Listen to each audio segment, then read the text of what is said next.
everybody, and welcome to my channel. This is Leslie. Thank you so much for joining me today.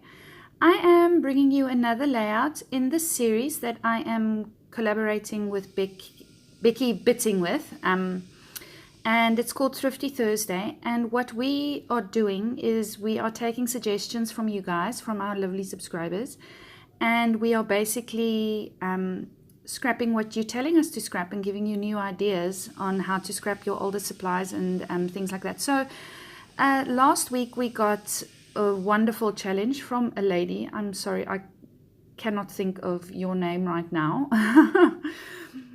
But we decided to use stencils, hard to use papers and buttons, and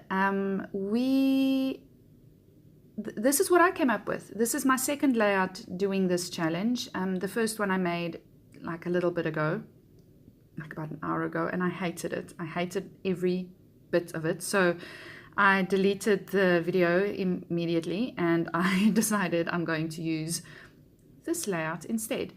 So what I am trying there is I'm trying to activate my distress oxides, but they are not working, or something is wrong. I'm really struggling with my distress oxides. It's just making my paper warp and all of that. But anyway, it doesn't bother me. I like the way it looks. I love the way the hearts fade out and so on. So the papers that I'm going to be using is of my mind's eye, and it's called Good Vibes.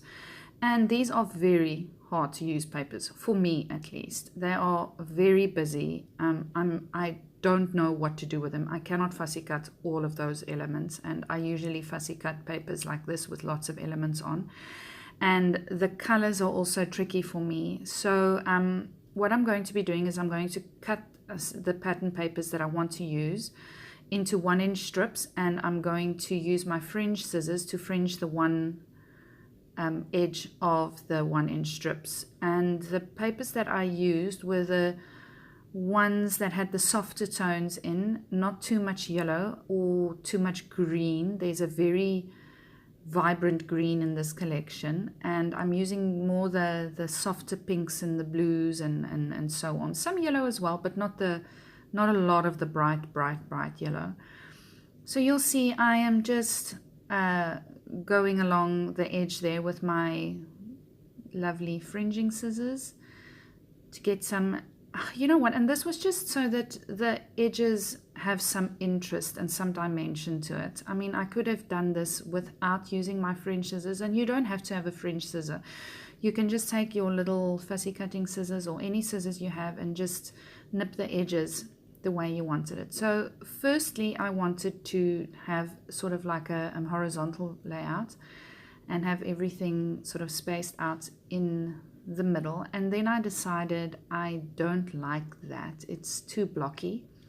So I went for a vertical layout down the left side of my page, and I didn't even audition the pieces. I just stuck them down because I knew that it would work in the end. And so yes, I should have started from the right and placed them down to the left hand side of the page. But yeah, I never do things the way they're supposed to be done. I always choose the hard way to do things. So you'll see right at the beginning of the video, I used some Distress Oxide to put through a stencil, and that stencil is from Annias Shops. Now, I've had some requests. Some people can't or are struggling to buy some of the items in Annias' shop. She's got some issues with her billing. So just be patient. She's sorting out the billing of her website, and she will be up and running really soon with that. If you want to have a look, go on over to her shop. It's Annias Crafts. I'll leave a link down for it below. And there's loads of stencils, amazing wood veneers, acrylic pieces, and yeah, I've used quite a few of her things in the last 2 months, and I love her shop. So head on over to her shop just to have a gander to see if you find anything you like, and I'll let you know as soon as she's got the shop up and running and the billing and so up and running properly. So I used the stencil from her shop, and I used picked raspberry just to add some of that pink to the stencil, through the stencil. Now you can see that it's not that there's sort of a yellowy tinge to the picked raspberry. My little sponge that I used already had yellow on it, and it was sort of a dirty browny yellow, and I really liked the way that turned out. It muted the pink quite a lot, and I really, yeah, it had the desired effect. So I also used some of my Heidi Swap hot pink just to sprinkle some splats all over the place, over the stenciled hearts. And now I'm coming in with some chipboard, and this chipboard is from also my mind's eye, and it's Jubilee. I'm not sure how old it is. I think it is from 2004, so it's quite old. It's been sitting on my desk in a container of things I have to use, and I'm so glad these elements work with the elements of the other My Mind's Eye collection that I'm using, the Good Vibes. And so I'm cheating there a little bit with the buttons. There's some buttons on this chipboard sheet, and I just added 2 of them, a yellow one and then a silver one. I am going to be adding some real buttons on shortly. And buttons are a tricky bit because they are very dimensional. They are sometimes very opaque, and they make a big statement on your page because of the dimension that they give.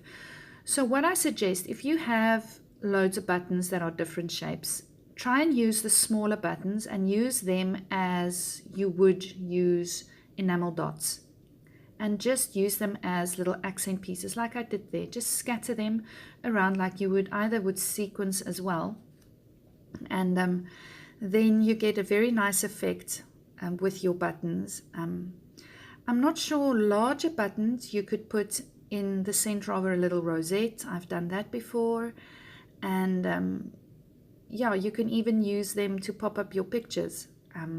If you don't have some foam tape, you just add glue to both sides of the button and add the buttons to the 4 sides of your photo, and then you've got dimensional effect. You won't see the button, but at least you get to use the buttons. So anyway, that is basically it for this layout. I am going to add the date to the side, and there you see I'm adding some more of my yellow buttons. I just used the yellow just to bring in some more of that yellow from the collection. And yes, please click the link down below to see Becky Bitting's bit of what she did today for this challenge, and I hope to see you soon. This is a lovely challenge that we are involved in, and I love the fact that we are getting to use so much of what's in our stash. And I'll see you next week with another episode. Bye.